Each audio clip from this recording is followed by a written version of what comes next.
أعوذ بالله من الشيطان الرجيم. بسم الله الرحمن الرحيم.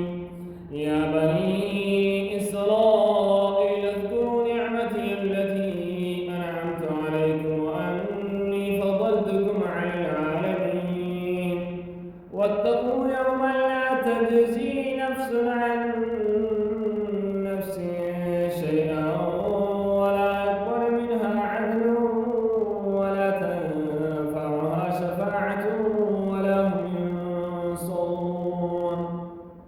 وإذ ابتلى إبراهيم ربه بكلمات فأتمهن قال إني جاعلك للناس إماما قال ومن ذريتي قال لا ينال عهد الظالمين.